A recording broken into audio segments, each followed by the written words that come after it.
karon dinhi sa lungsod sa Carmen, Bohol, particularly dinhi sa Barangay Bicao.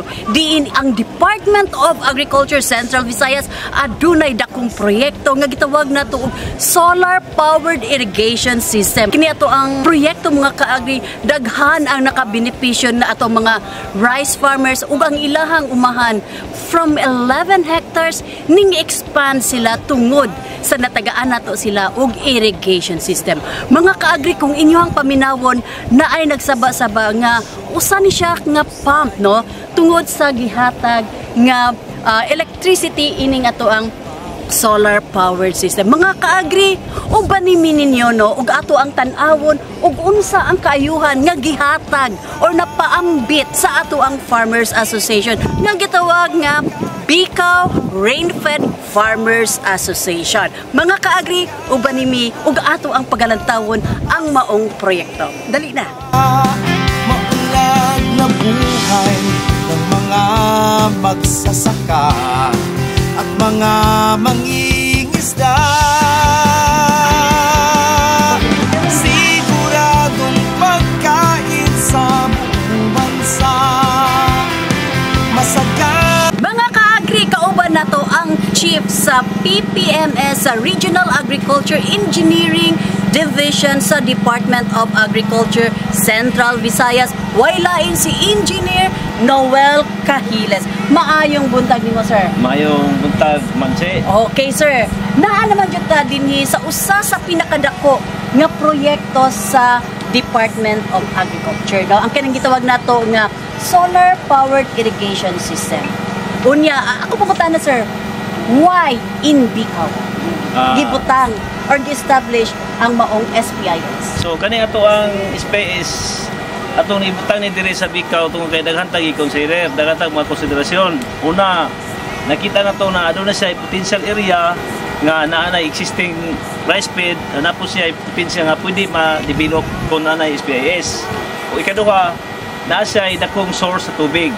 So tungod kay SPIS man siya, kinahanglan ta nga na source, na service area, unya wala po siya surrounding nga mga kahoy nga malandong sa ato ang sulang. Okay, sir, pila man day ang kantidad sa maong proyekto? 7.5 million or more. Kaning ato ang system natay 60 ka panel. So ang isa ka panel tag 570 watts. In overall sa 60 mo collect ni siya og 34 kilowatts. So aside sa 34 kilowatts, ang atong system sa pump, ang kinahanglan nga power 21 kilowatts lang ang kinahanglan.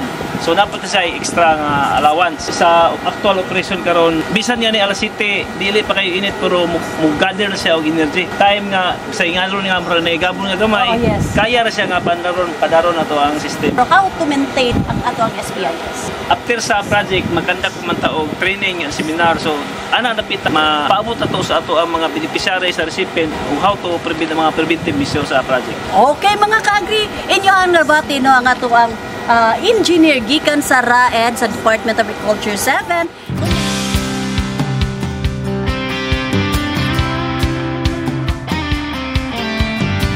Mga kaagri, aniyata din nil gihapon sa lungsod sa Carmen, Bohol. Diin kauban nato ang ato ang municipal agriculturist si Ma'am Arlene Cabusaw. Maayong adlaw nimo, ma'am. Maayong adlaw, Che. Sa pag-validate nato, nagkinahanglan ang maong lugar ani nga maong nga project. Nagkinahanglan jud sila nga matabangan ang atong mga farmer nga tag-iyahan aning mga basaka no kay kanhi sige lang jud ning maughan sa ni sa ka rain-fed area naatay maayo nga source sa tubig pero walay kapasidad ang atong mga farmer nga mulikop sa maong tubig aron mapa-irrigate. So naa manggaling dili makasustain no tungod kay dako ang presyo sa krudo or uban pang mga fuel nga magamit aron maka-generate og kanang irrigation facility sila katubig sa ilang mga kabasakan. Have you noticed a behavioral change sa ilahang approach sa ilahang pagpangka?